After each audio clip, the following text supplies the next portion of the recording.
Welcome back, Kaalam.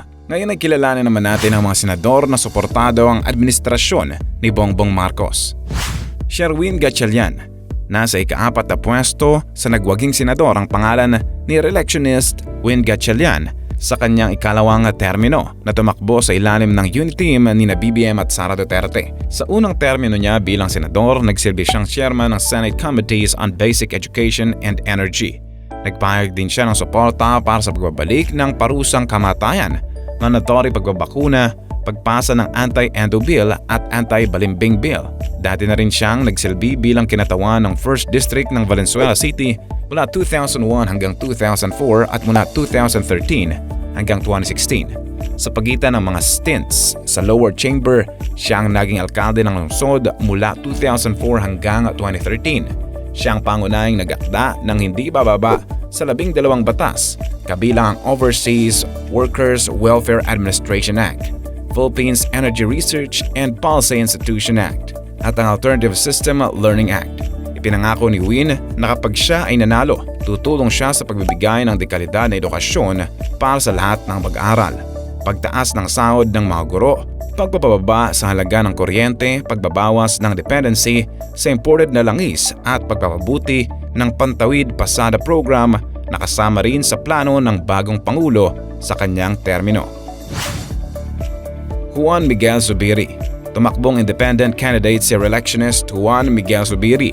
Noong umpisa, sinabi ni Migs na siya ay mananatiling neutral sa pag-endorso ng sinuman sa pagkapangulo. Gayunpaman, nang maganap ang campaign rally ng Unity Team sa kanyang sariling lalawigan noong May 31, 2022, inilarawan niya si Marcos Jr. bilang aming presidente at ang dapat magwagi sa paparating na eleksyon.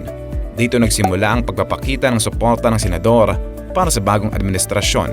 Bilang isang mambabatas, siya ang pangunahing nag-akda ng hindi bababa sa 16 na batas. Pumoto rin siya na palawigin ang batas militar sa Mindanao hanggang 2019. Sa kabila ng pagkakabilang niya sa isang mabigat na political clan sa Mindanao, si Senator Zubiri ay nagpahayag ng suporta para sa pagpasa ng anti-dynasty law noong 2022. Sa kanyang muling pagkakahalal, plano ni Zubiri na muling magpasa ng bayanihan law na mag-aalok ng tulong pang-ekonomiya sa magsasaka, manggagawa sa turismo at micro-small medium enterprises na naapektuhan ng COVID pandemic. Nais din niyang magtayo ng maraming specialty hospitals sa buong bansa. Francis Escudero. Bago maging gobernador, nahalal si Cheese sa 3 magkakasunod na termino bilang kinatawan ng 1st District ng Sorsogon, isang posisyon na hawak noon ng kanyang mga magulang na sina Salvador Sonny Escudero mula 1997 hanggang 1998 at mula 2010 hanggang 2012, at si Evelina Guevara Escudero mula 2013 hanggang sa kasalukuyan. Sa kanyang 2 termino naman sa Senado, siya ang pangunahing nag-akda at nag-sponsor ng mga batas tulad ng Anti-Enforced to Involuntary Disappearance Act of 2012 at ang Anti-Torture Act of 2009. Nanindigan ito na hindi siya mag-endorso ng kahit na sinong pagkapresidente at vice president at malugod na tatanggapin ang mga kampanya sa kanyang lalawigan. Subalit pinayuhan niya ang mga kampo ni BBM na doblehin ang kanilang pagsisikap sa pagpapadala ng mga mensahe sa tao at huwag lamang umasa sa numero ng survey ng nagdaang halalan. Nasa ika-5 pwesto ang kanyang pangalan sa listahan at ng nanalong senador nitong nagdaang 2022 election. Sa pagbabalik niya sa Senado ngayong taon, pinangako niyang susubukan niyang bigyan ng kapangyarihan at palakasin ang mga LGUs para matugunan ang sitwasyong COVID-19 sa bansa. Joel Villanueva. Si Joel Testaman Villanueva, na nasa ika-9 na pwesto na nanalong senador, ay isang re-electionist na dating kumatawa sa Citizens Battle Against Corruption Party List sa mababang kapulungan at naging Director General ng Technical Education and Skills Development Authority. Naging desk candidate din siya sa iba't ibang mga partido at inendorso rin ni Davao City Mayor Sara Duterte. Subalit hindi ito nakasama senatorial slate ng Unity Team at tumakbong independent. Ipinatupad niya ang TESDA online program na nagpapahintulot sa publiko na ma-access ang mga online courses sa pamamagitan ng online facility ng ahensya. Siya ay nahalal na senador noong 2016 at pangunahing nag-akda ng hindi bababa sa 5 batas na nakatuon sa edukasyon at labor, kabilang ang Telecommuting Act. Pangunahin din niyang itinaguyod ang Department of Migrant Workers Act. Sa pananatili nito sa Senado, nakatuon siya sa trabaho, edukasyon, serbisyo, dignidad at asenso o TESDA. Nanumpa na palakasin ang mga patakaran tulad ng Unemployment Insurance, National Employment Recovery Strategy at Displaced Workers Emergency Employment Program. Katulad din ito ng mga plano ni BBM sa kanyang pag-upo bilang Pangulo na tutulong sa mga manggagawang Pilipino.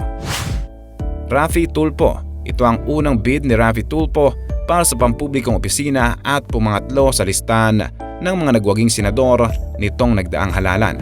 Binanggit niya ang tatlong bagay na kanyang uunahin sa kanyang pagkakahalal: ang overseas Filipino workers, labor at army.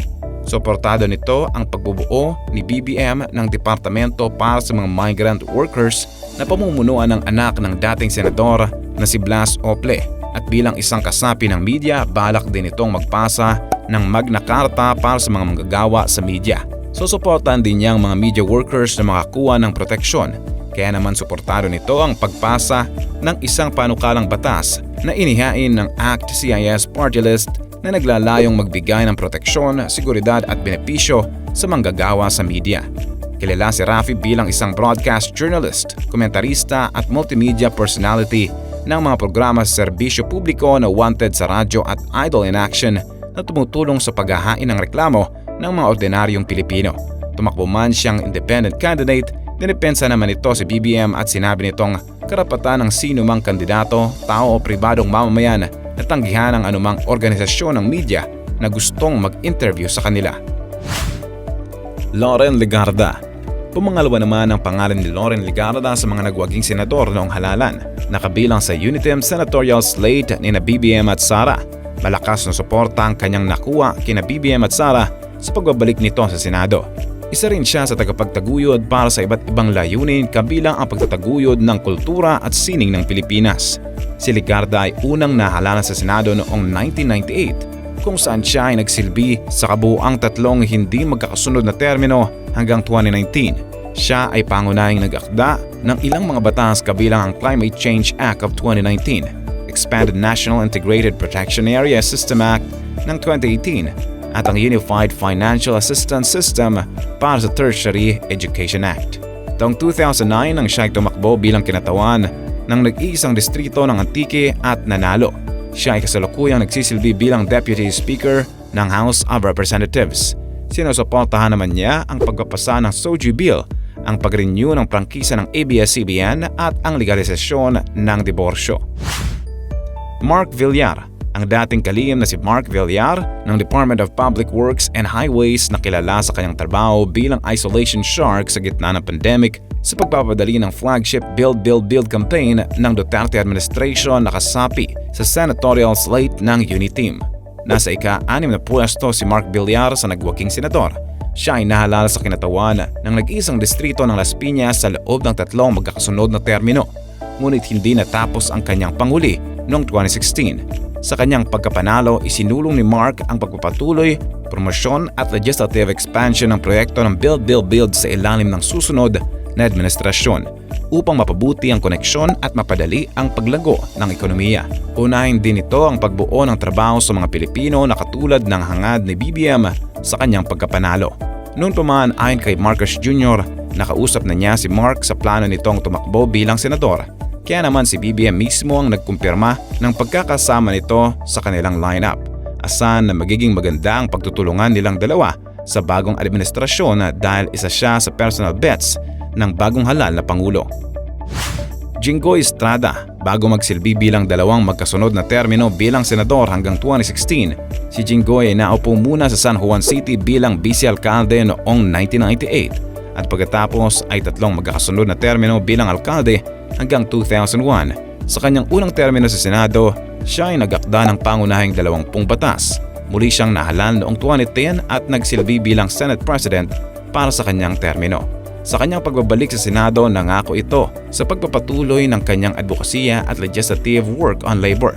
Isusulong din niya ang paglikha ng dalawang pambansang ahensya, ang National Employment Assistance Center at National Manpower Data and Placement Center para sa mga displaced Filipino workers. Nais din niyang palakasin ang sektor ng agrikultura. Si Jinggoy rin ang nakumpirma sa pagkakasali niya sa Uniteam tandem ni na BBM at Sara Duterte. ipinakita nilang suporta sa isa't isa sa pagpirma ng isang alyansa sa partido ni dating Pangulong Arroyo sa lakas CMD at hugpong ng pagbabago ni Duterte. Nasa ika-12 pwesto sa listahan ng maupong senador sa Administrasyong Marcos. JV Ejercito. Nagsimulang karera ni JV bilang mambabatas noong 2010 nang siya ay mahalal na kinatawan ng distrito ng lungsod ng San Juan.